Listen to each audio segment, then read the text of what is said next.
Assalamualaikum warahmatullahi wabarakatuh.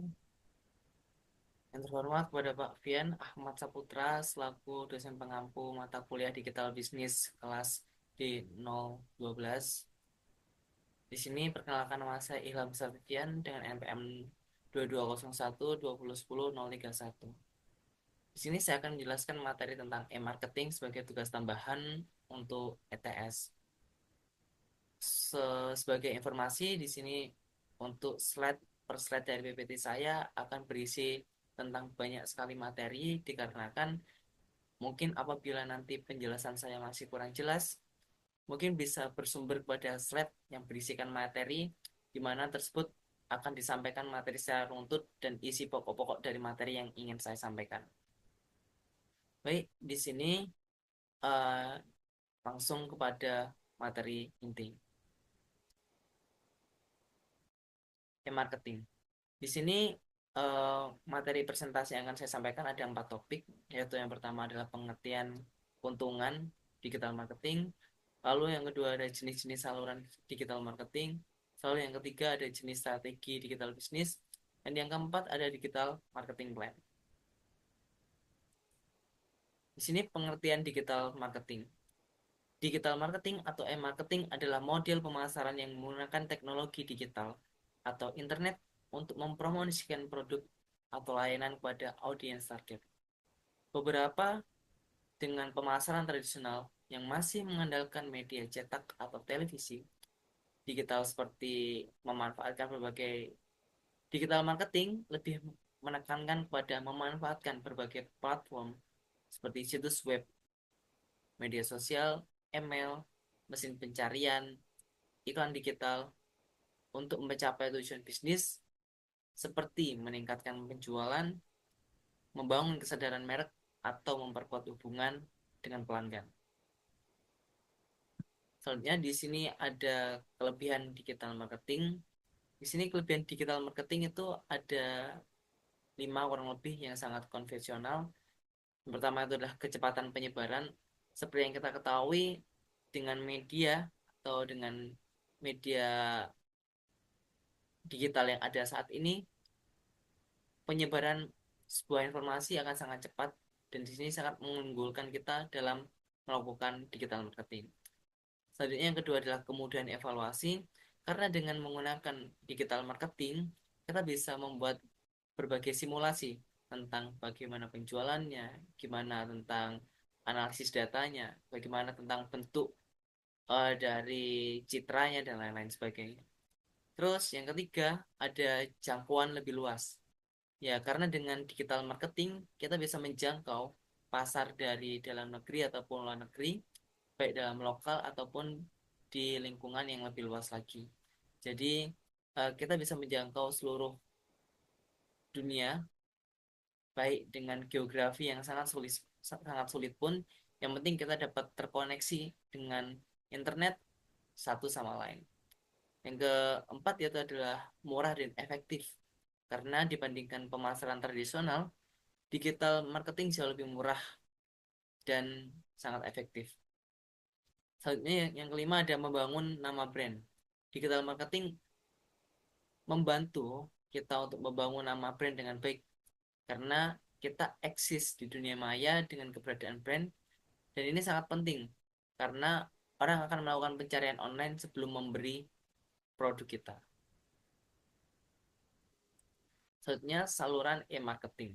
Di sini kurang lebihnya ada 6 saluran e-marketing, yaitu adalah ada SEO atau Search Engine Optimization, terus ada SEM, Search Engine Marketing, ada lagi SMM, Social Media Marketing, lalu ada Content Marketing, ada email marketing, lalu yang terakhir ada affiliate atau influencer marketing.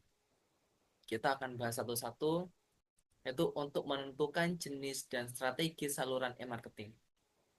Yang pertama ada jenis dan strategi saluran e-marketing SEO atau Search Engine Optimization.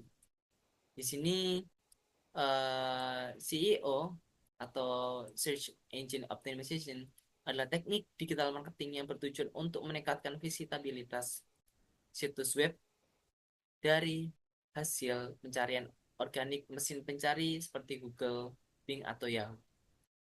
Strategi ini melibatkan optimasi konten kata kunci dan elemen teknis pada situs web agar lebih relevan dengan algoritma mesin pencarian.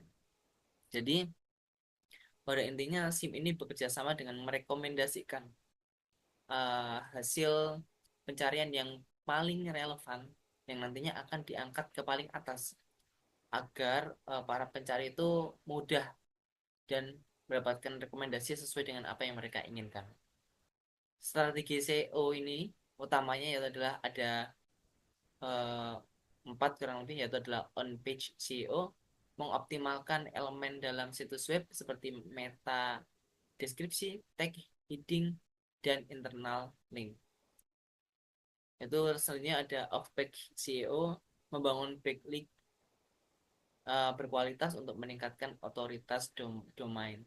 Terus yang ketiga ada technical SEO, memastikan situs web memiliki kecepatan yang baik, ramah perangkat mobile, dan struktur URL yang optimal. Lalu yang keempat ada konten berkualitas, membuat konten informatif yang relevan yang dapat menarik dan mempertahankan pengunjung. Yang pertama ini adalah on page SEO, yaitu kita bisa menggunakan heading atau menyesuaikan nama judul dari produk kita agar nanti orang mencarinya lebih mudah dan kita dapat direkomendasikan ke paling pertama. Lulus ini adalah contohnya. Kalau yang kedua membangun backlink berkualitas untuk menekan otoritas domain, itu kita harus menyertakan dukungan-dukungan deskripsi pendukung yang baik agar kita nanti tetap bisa direkomendasikan. Terus selanjutnya manfaat dari SEO sendiri ini adalah meningkatkan traffic organik. SEO membantu bisnis mendapatkan pengunjung yang relevan tanpa harus membayar biaya iklan, meningkatkan otoritas situs. Lalu yang ketiga, efisiensi biaya jangka panjang. Meskipun pada kasusnya nanti ketika kita udah dalam proses SEO ini, kita akan melakukan beberapa pembayaran agar kita bisa eh, muncul ke pop up yang paling atas.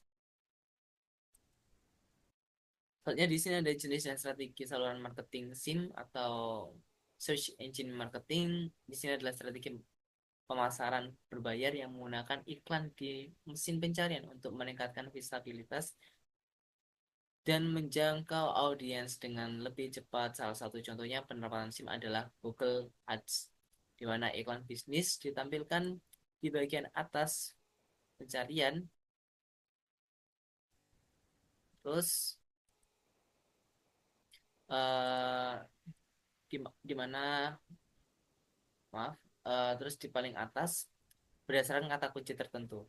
Langkah-langkah SIM ini contohnya adalah penelitian kata kunci, menentukan kata kunci yang relevan dengan bisnis dan memiliki volume pencarian tinggi. Yang kedua, pembuatan iklan, membuat iklan yang menarik dengan copywriting yang persuasif. Selanjutnya, yang ketiga adalah optimasi kampanye, mengatur anggaran harian, menentukan bid kata kunci, dan memantau performa iklan untuk peningkatan hasil. Manfaat dari SEO sendiri adalah hasil instan, tidak seperti SEO yang membutuhkan waktu, tapi SIM dapat langsung mendatangkan pengunjung setelah kampanye diluncurkan. Lalu ada targeting yang tepat, iklan dapat ditargetkan berdasarkan lokasi, demografi, atau perilaku pengguna. Lalu pengukuran yang terukur SIM memungkinkan pengiklanan melacak ROI atau Return on Investment dengan mudah melalui data analitik. Selanjutnya di sini ada SMM atau Social Media Marketing, adalah bentuk pemasaran yang menggunakan platform media sosial seperti Instagram, Facebook, TikTok, LinkedIn, dan Twitter untuk mempromosikan produk atau layanan. Strategi ini berfungsi untuk membangun kesadaran merek, meningkatkan interaksi, lalu membangun hubungan yang lebih sehat dan lebih dekat dengan audiens. Jenis konten SMM yaitu adalah konten visual. Rata-rata kalau orang menggunakan media sosial atau sosial media seperti Facebook, TikTok, dan Instagram dan lain, untuk mereka memfokuskan kepada konten visual atau gambarnya. Dan mungkin akan ada tambahan selanjutnya, itu adalah cerita atau story dari gambar tersebut yang bersifat sementara untuk menarik perhatian audiens secara instan. Atau kalau audiens ingin memahami lebih lanjut, ya bisa dengan kita menambahkan cerita yang lebih lengkap. Lalu konten interaktif, di sini terdapat polling, kuis, sesi tanya jawab untuk meningkatkan keterlibatan. Karena seperti yang kita ketahui kalau di media sosial rata-rata mereka ada kayak kolom komentar, lalu ada mengisi kuis juga atau polling. Lalu ya manfaat SMM atau social media marketing, jangkauan pasti lebih luas. Karena di sini kita bisa menjangkau pasar lokal dan pasar internasional. Lalu di selanjutnya ada meningkatkan engagement, itu adalah meningkatkan keterlibatan satu sama lain atau meningkatkan rasa satu sama lain melalui komentar, like, share. Dan ini media sosial dapat menciptakan interaksi langsung antar merek, antara merek dengan konsumen. Selanjutnya hemat biaya, karena seperti yang kita ketahui sosial media marketing itu sangat hemat biaya. Tergantung kita ingin menggunakan seperti apa. Selanjutnya yang keempat ada konten marketing, itu adalah strateginya. Di sini pemasarannya berfokus pada pembuatan dan distribusi konten berkualitas untuk menarik perhatian dan membangun kepercayaan audiens. Di konten ini dapat berupa artikel, blog, video, infografis, e-book, dan atau podcast yang relevan dengan kebutuhan target pasar. Di sini elemen penting dari konten marketing yaitu adalah riset topik. Kita harus paham dulu apa yang lagi tinggi permintaan pada audiens atau permintaan pada konsumernya. Terus kita lihat kualitas konten seperti apa yang membuat para penonton tuh tertarik, para audiens tertarik untuk melihat. Lalu selanjutnya yaitu adalah kita harus bisa menyebarkan konten kepada media-media yang tepat. Manfaat konten marketing sendiri yaitu adalah meningkatkan kesadaran merek, membangun hubungan jangka panjang, lalu dukungan untuk CEO. Lalu yang selanjutnya ada email marketing adalah strategi digital yang menggunakan email untuk mengirimkan informasi, promosi, atau penawaran khusus pada pelanggan. Email marketing memungkinkan bisnis untuk menjalin hubungan langsung dengan audiens secara personal. Sebagai contohnya, konten email yang marketing itu kita bisa menggunakan untuk daftar pelanggan. Kumpulkan alamat email secara etis melalui pendaftaran atau langganan. Lalu kita bisa menggunakannya untuk eh, menarik atau untuk mengingatkan beliau. Sebagai salah satu contohnya, saya pernah bekerja di dalam dunia marketing, contohnya properti. Biasanya di situ kita disuruh untuk mengisi email. Lalu ketika kita sudah mempunyai database yang sangat banyak, di situ adalah kesempatan kita untuk bisa mengfollow up atau memberikan informasi tentang produk kita kepada mereka melalui email. Selanjutnya, konten yang relevan, pastikan isi email kita tuh masih menarik di dalam mata audience atau customer.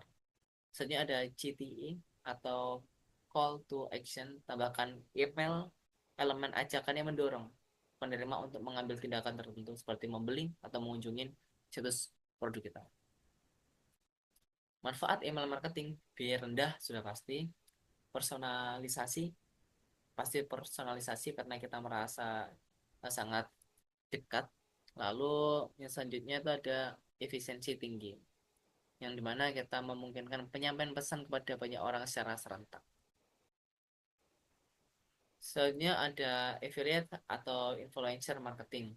Di sini affiliate marketing adalah sistem baru di mana individu atau perusahaan mendapatkan komisi dengan mempromosikan produk atau layanan milik pihak lain. Para affiliate biasanya memanfaatkan situs web, blog, atau media sosial untuk memasarkan produk mereka.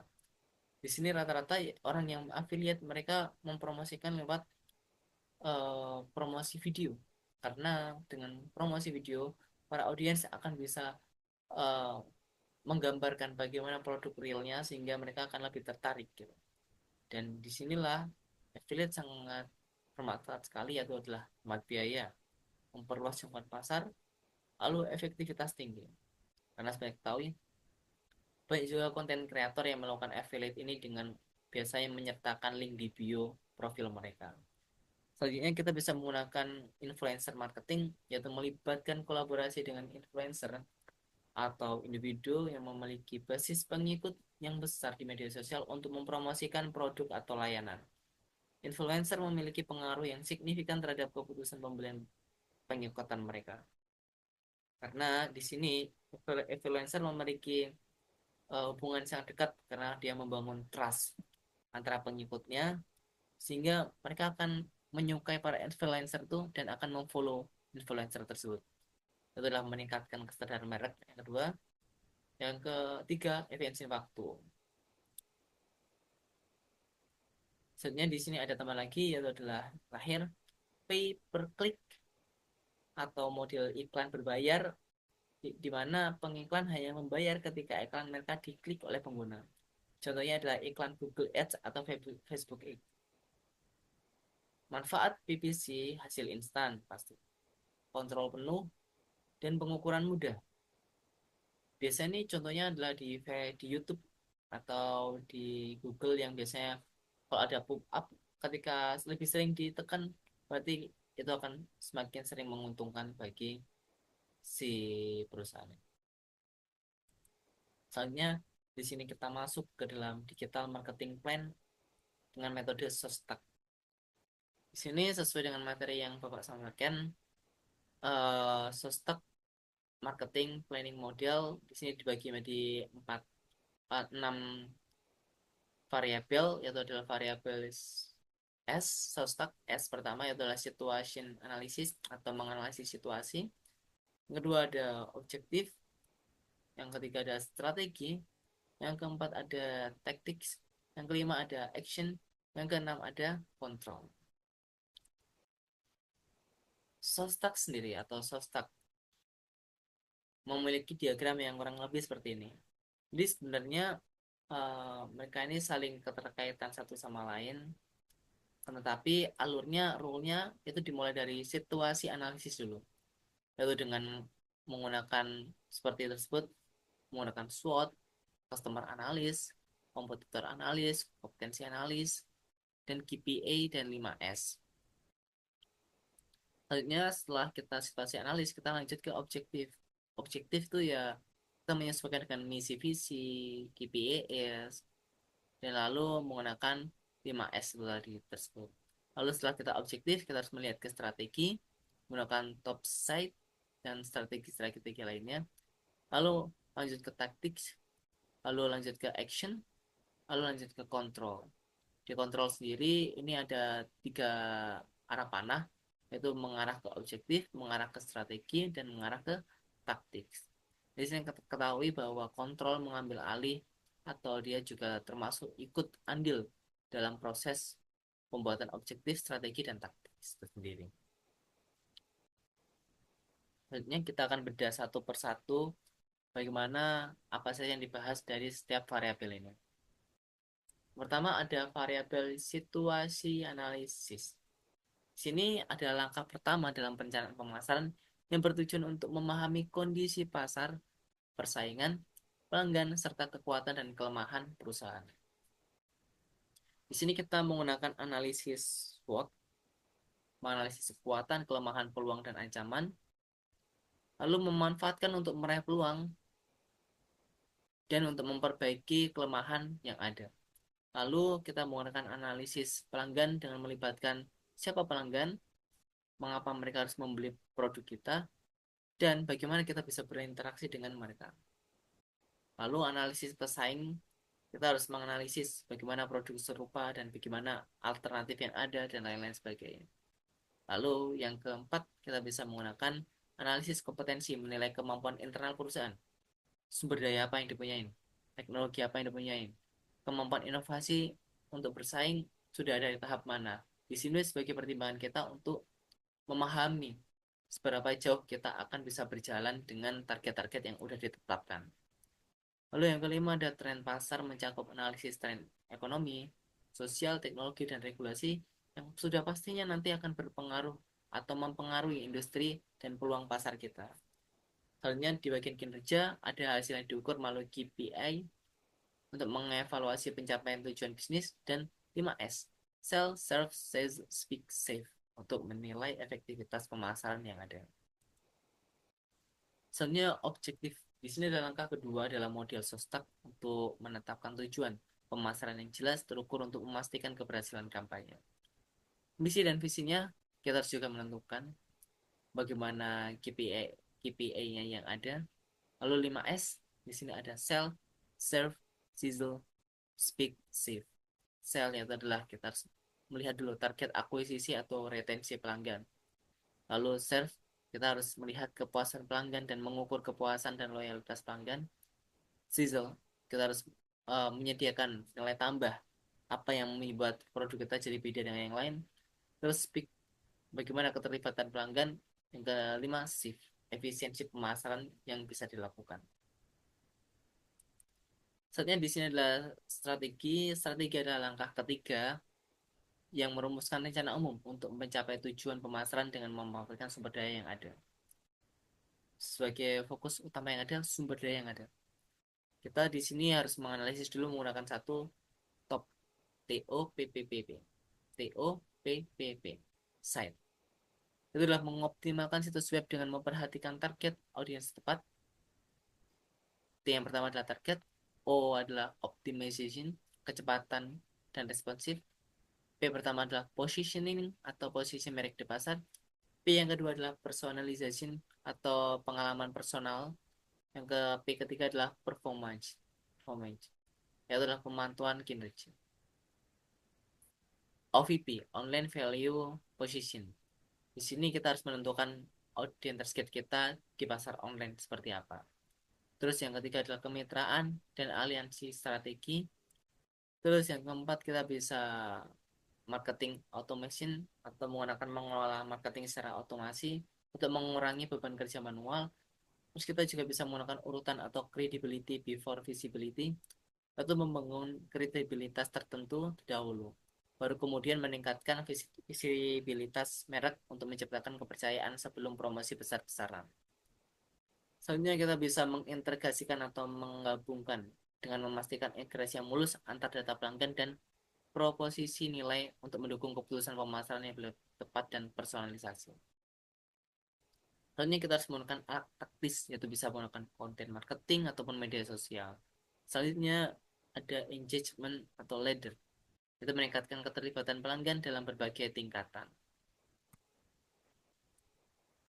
Selanjutnya di bagian taktik ada langkah keempat, yaitu merinci langkah-langkah praktis untuk melaksanakan strategi pemasaran. Di sini langkah-langkah praktisnya kita bisa menggunakan marketing mix, yaitu dengan 4P, produk, price, place, dan promotion. Selanjutnya kita bisa menggunakan komunikasi mix, yaitu untuk menjangkau audiens termasuk iklan, promosi penjualan, pemasaran konten, dan hubungan masyarakat. Terus kita juga bisa menggunakan taktik market tactical metric, yaitu dengan memprioritaskan merencanakan taktik berdasarkan urgensi, sumber daya, dan pengaruh terhadap tujuan pemasaran. Selanjutnya kita bisa menggunakan 10 tactic tools dari Kent. Lalu kita bisa menggunakan magic marketing formula.